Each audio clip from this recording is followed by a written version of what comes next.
여호수아서 4장 1절에서 14절입니다. 4장 1절에서 14절입니다.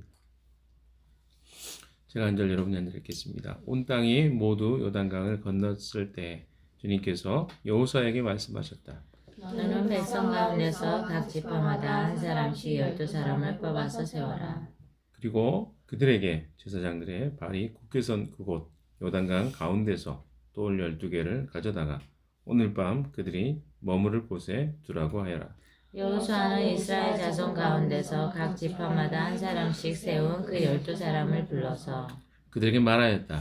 주 당신들 하나님의 언약궤 앞을 지나 요단강 가운데까지 들어가서 이스라엘 자손의 지파 수대로 돌 하나씩을 각자의 어깨에 메고 오십시오. 이것들이 당신들에게 기념물이 될 것입니다. 훗날 당신들 자손이 그 돌들이 지닌 뜻이 무엇인지를 물을 때에 주님의 언약궤 앞에서 요단강 물이 끊겼다는 것과 언약궤가 요단강을 지날 때 요단강 물이 끊어지었으므로 그 돌들이 이스라엘 자손에게 영원토록 기념물이 된다는 것을 그들에게 말해 주십시오. 그래서 이스라엘 자손은 여호수아가 명령한 대로 하였다. 그들은 주님께서 여호수아에게 말씀하신 대로 이스라엘 자손의 지파수에 따라 요단강 가운데서 돌 12개를 메고 나와서 그것들을 그들이 머무르는 곳까지 가져다가 그곳에 내려놓았다. 여호수아는 요단강 가운데 언약궤를 메었던 제사장들의 발이 머무는 곳에 다른 12개의 돌을 세웠다. 그 돌들이 오늘까지 거기에 있다. 주님께서 여호수아를 시켜 백성에게 명령하신 일, 곧 모세가 여호수아에게 지시한 일이 그대로 다 이루어지기까지 궤를 맨 제사장들이 요단강 가운데 서 있었다. 백성은 서둘러 강을 건넜다. 백성이 모두 건너기를 마치자 주님의 궤와 그 궤를 맨 제사장들이 백성이 보는 앞에서 건넜다.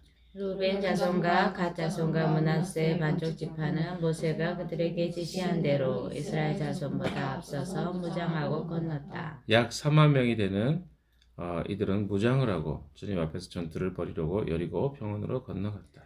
그날 주님께서 온 이스라엘 백성이 보는 앞에서 여호수아를 위대한 지도자로 세우셨으므로 그들은 모세가 살아있는 동안 모세를 두려워했던 것처럼 여호수아를 두려워하였다. 아멘. 아멘. 네, 오늘 말씀은 4장의 14절까지 말씀입니다. 이제 제가 어제 말씀드렸던 것처럼 여호수아서의 하이라이트가 되는 부분이 여호수아서 3장과 4장이라고 했습니다. 굉장히 이 3장과 4장은 어떻게 보면 말씀을 계속 반복하는 듯한 느낌이 들 정도로 내용을 계속해서 다시 이야기하고 다시 이야기하고 하는 내용을 보게 됩니다. 그만큼 이 여호수아서를 기록했던 저자는 이 내용들을 마치 천천히 반복하는 방식을 통해서 이스라엘 백성들에게 행하셨던 이 요단강을 건너는 사건이 얼마나 엄청난 일이었고 그 사건이 상징하고 의미하는 바가 무엇인가를 강조하고 싶은 의도가 깔려 있는 것을 보게 됩니다. 거의 반복하다시피 또 어떤 내용들은 다시 기술하다시피 이야기하는 것입니다. 그래서 이런 기법을 통해서 이 여호수아서의 저자가 강조하고 있는 것은 바로 하나님이 행하신 일 그리고 그것을 통해서 이스라엘 백성들에게 행해진 놀라운 일들 그리고 그것을 수행했던 여호수아 이런 사람에 대한 강조점들을 좀 두고 있는 것이라고 볼 수 있겠습니다. 4장에 보시면요. 온 백성이 모두 요단강을 건넜을 때입니다. 주님께서 여호수아에게 말씀하셨습니다. 자, 제가 여러 차례 말씀을 드렸지만 하나님이 일하는 방식입니다. 하나님 먼저 지도자에게 이야기를 하십니다. 그리고 그 지도자가 각 지파 가운데 있는 또 리더들에게 이야기합니다. 그 리더들이 또 이스라엘 백성들에게 이야기하고 그 다음에 이야기는 무엇입니까?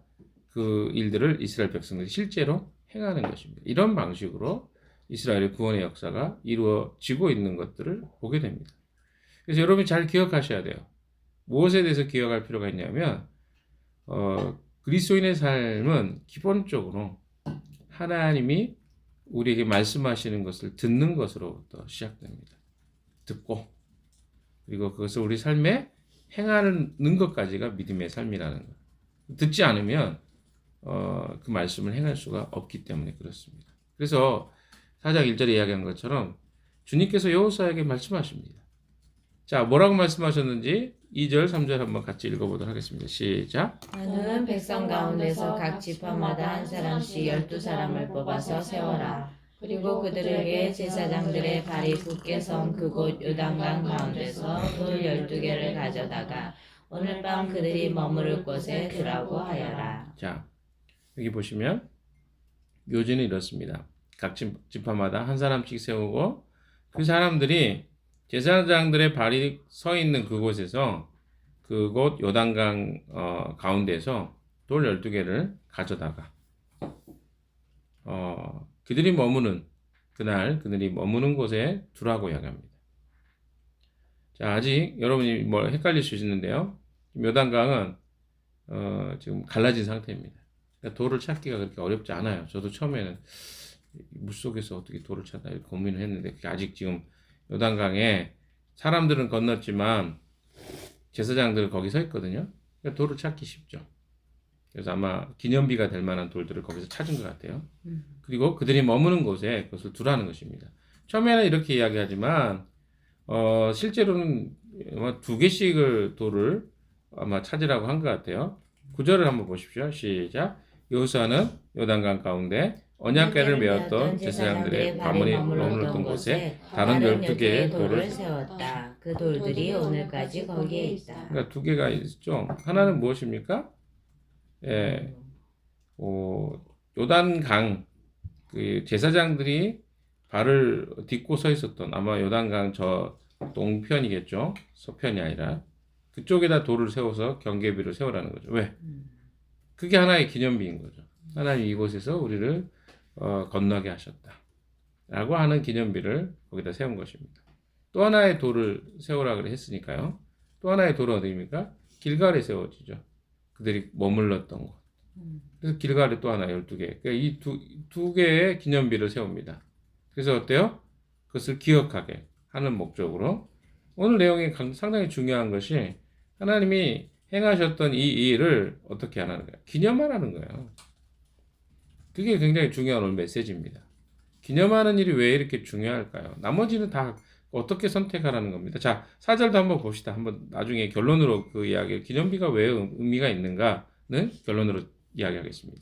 4절 읽어봅시다. 시작. 여호수아는 이스라엘 자손 가운데서 각 지파마다 한 사람씩 세운 그 12사람을 불러서 그들에게 말하였다. 주 당신들 하나님의 언약궤 앞을 지나 요단강 가운데까지 들어가서 이스라엘 자손의 지파 수대로 돌 하나씩을 각자의 어깨에 메고 오십시오. 6절 이것이 당신들에게 기념물이 될 것입니다. 훗날 당신들 자손이 그 돌들이 지닌 뜻이 무엇인지를 물을 때 7절 주님의 언약궤 앞에서 요단강 물이 끊겼다는 것과 언약궤가 요단강을 지날 때 요단강 물이 끊어지었으므로 그 돌들이 이스라엘 자손에게 영원토록 기념물이 된다는 것을 그들에게 말해주십시오. 자, 여기에 뭐 기념비가 왜 중요한지 이야기가 나오죠. 훗날에 누구에게 이 기념비는 그들에게도 의미가 있었지만 그들의 자손들에게도 의미가 있었다는 것입니다. 어떤 의미입니까? 자손들이 그들의 이 돌들이 무슨 뜻이냐고 물었을 때 주님의 언약궤 앞에서 요단강이 끊어졌고 언약궤가 요단강을 지날 때 요단강물이 끊어졌으므로 그 돌들이 이스라엘 자손의 영원토록 기념물이 된다는 그 요단강 안에서 이 돌들이 취했다. 그리고 무엇입니까? 언약궤가 그 앞에 지나간다는 말은 뭐예요? 하나님의 임재를 상징한다 그랬잖아요. 하나님이 그 요단강을 끊어지게 하셨다. 우리를 이곳에 들어오게 하실 때 하나님의 일을 행하셨다. 이것들을 후손들이 기억하게 하기 위해서 기념비를 만들라고 하셨다는 것입니다. 그러니까 여러분 보시면 몇 가지 이 본문은 그렇게 어렵진 않습니다. 왜? 먼저는 하나님이 여호수아에게 이야기하십니다. 그 다음에 여호수아가 들었던 말씀을 그대로 백성들에게 전달합니다. 자, 14절 한번 봅시다. 14절 시작. 그날 주님께서 온 이스라엘 백성이 보는 앞에서 앞에서 여호수아를 위대한 지도자로 세우셨으므로 그들은 모세가 살아있는 동안 모세를 두려워했던 것처럼 여호수아를 두려워했다. 자, 여기에 보시면요. 14절에 뭐라고 합니까?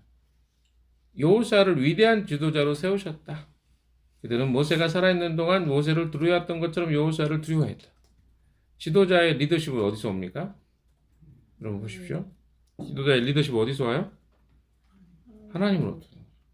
그러니까 하나님의 말씀의 권위로부터 지도력은 세워지는 거예요.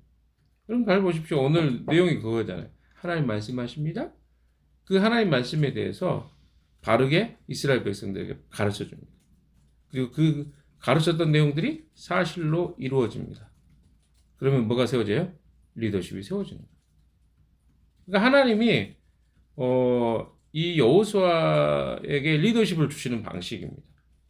그것은 하나님의 권위가 여호수아에게 선언된 말씀이 실현되는 것을 통해서 이스라엘 백성들은 그를 지도자로 두려워하기 시작합니다. 그러니까 되게 대단히 간단합니다. 리더십은 어디서 온다고요? 하나님으로부터 온다는 거예요. 하나님 말씀을 순종하는 것이 리더십입니다. 크리스천 리더십은 그래요.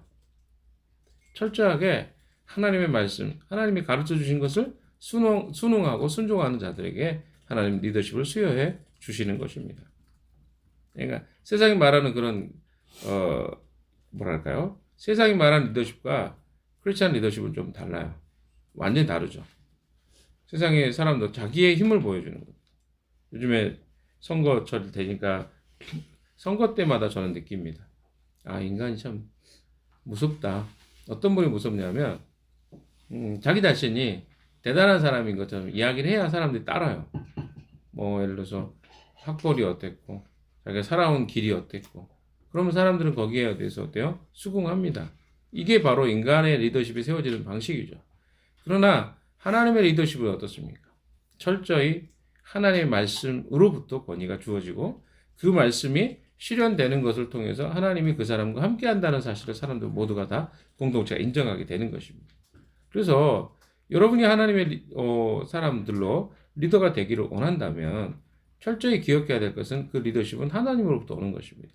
그 말씀에 대한 순종이 여러분에게 있을 때 리더자로 세워질 수 있다는 사실을 기억하시기 바랍니다. 자, 8절에 보시면요. 그래서 이스라엘 자손은 여호수아가 명한 대로 하였다. 그들은 주님께서 여호수아에게 말씀하신 대로 이스라엘 자손의 지파 수에 따라 요단강 가운데서 돌 12개를 메고 나와서 그것들을 그들이 머무르려는 곳까지 가져다가 그곳에 내려놓았다. 되게 단순한 것 같은데 성경에는 반복하잖아요. 제가 반복한다 그랬잖아요. 어떤 내용 반복? 이스라엘 자손이 행했던 것을 이야기합니다. 이스라엘 자손 반대로 올라가요. 아까는 이제 하나님이 먼저 명령하셨고 여호수아가 그것을 이스라엘 백성들에게 하달했고 그 다음에 어떻습니까? 이스라엘 백성들이 그걸 순종했습니다. 근데 여기 18절에는 반대로 하죠.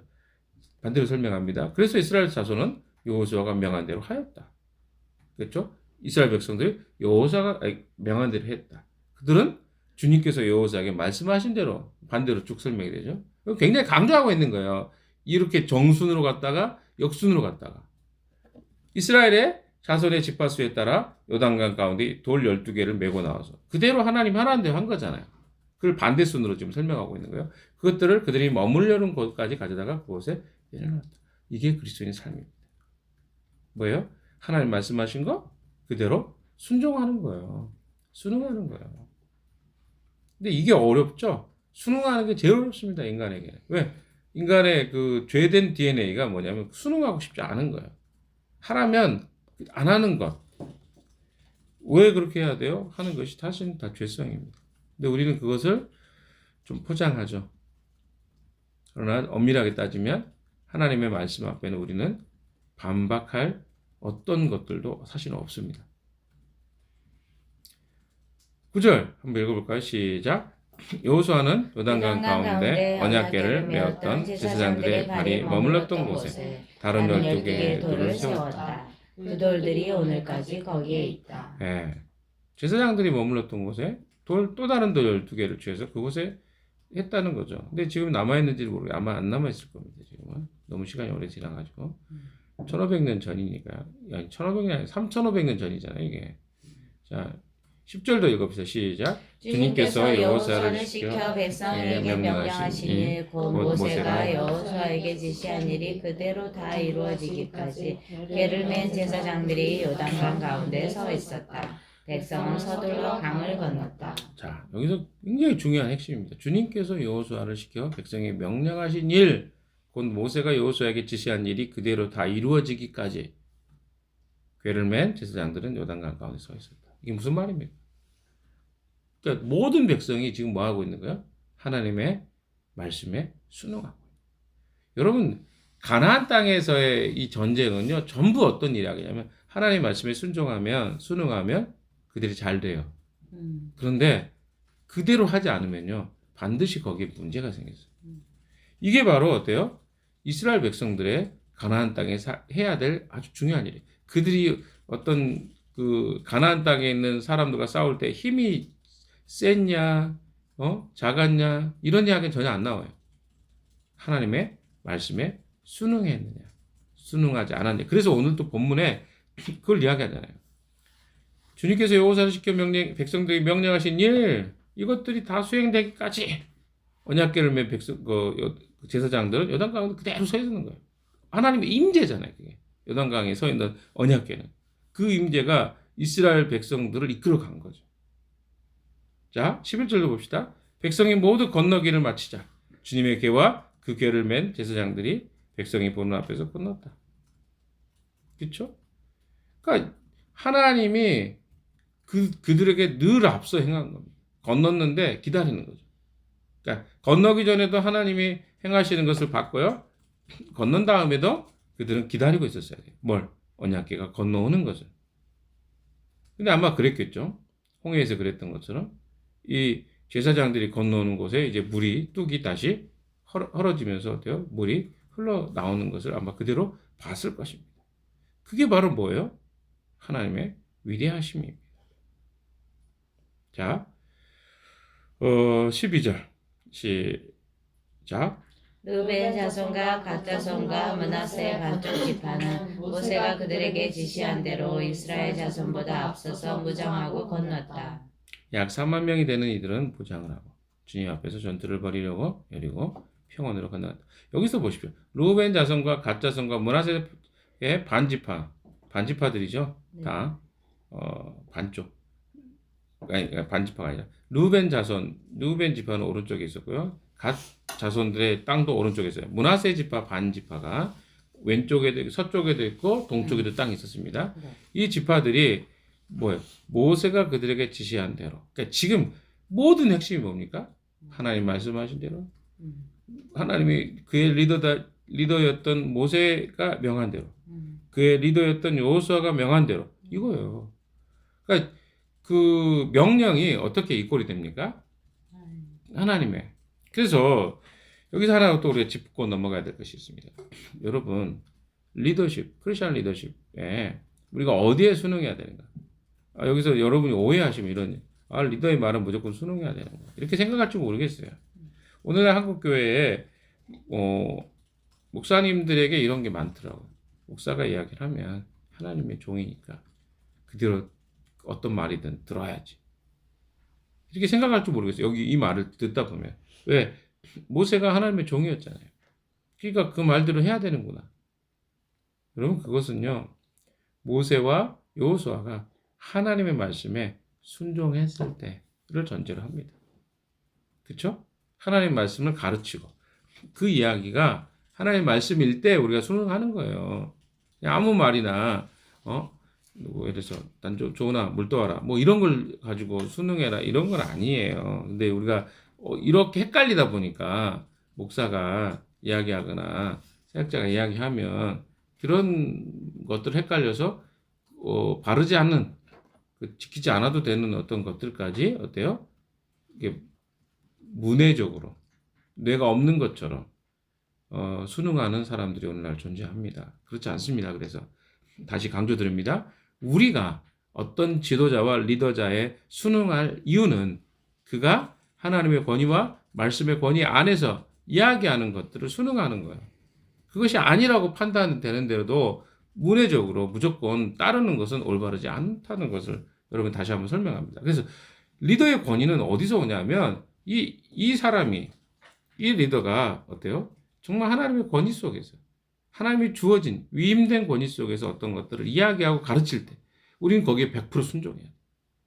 그러나 그가 하는 말이 하나님 말씀과 위배되고 그러려면 어때요? 우리 안에 기준이 필요하겠죠. 하나님 말씀에 대한 기준이. 이게 안 세워지면 여러분은 굉장히 이용당하기 쉬운 사람들이 되는 것입니다. 그래서 우리는 각자가 하나님 말씀의 권위에 세워져 있어야 돼요. 그럴 때, 저 리더가 하는 말이 하나님의 권위 속에 하는 말인지 아닌지를 구별하게 되는 것입니다. 아무튼 이 부분 굉장히 중요합니다. 여러분 기억하십시오. 오해돼서 이용당하는 사람이 많기 때문에 그렇습니다. 자, 3만 명의 사람들이 먼저 건너가죠. 왜? 그들이 약속한 대로 그 일을 수행하고 있습니다.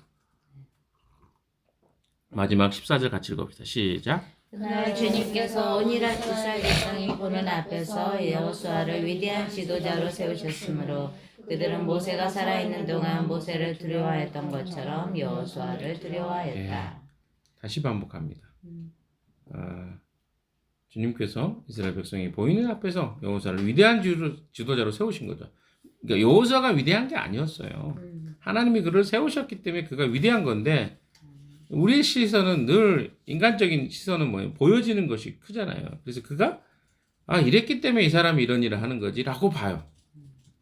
그런 거 없습니다. 전부 다 어때요?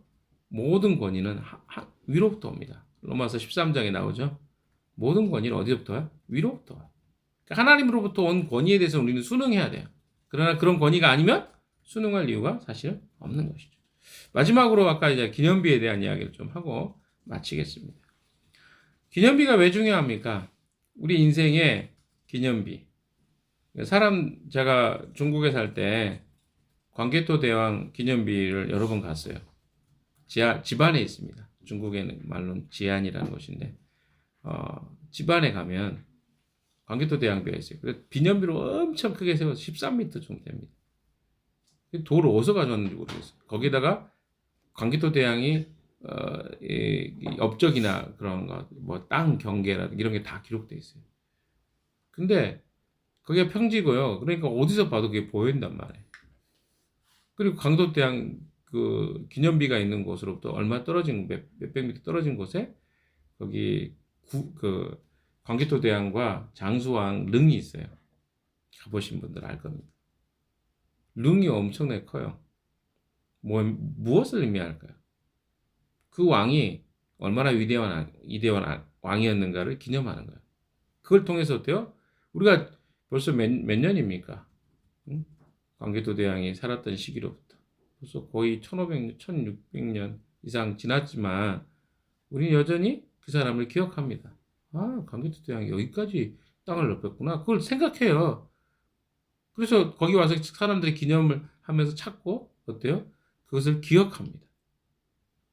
똑같은 이치예요. 하나님이 기념비를 세우게 한 것은요, 단순히 그 시대의 사건만이 아니라 그 후대에게도 하나님이 어떻게 이 일들을 행하셨고, 우리 하나님이 어떤 분이신가에 대해서 얼마나 위대하신가를 다시 또 그 기적을 행해야 되잖아요. 만약에 그 후손들이 그걸 기억하지 못하면.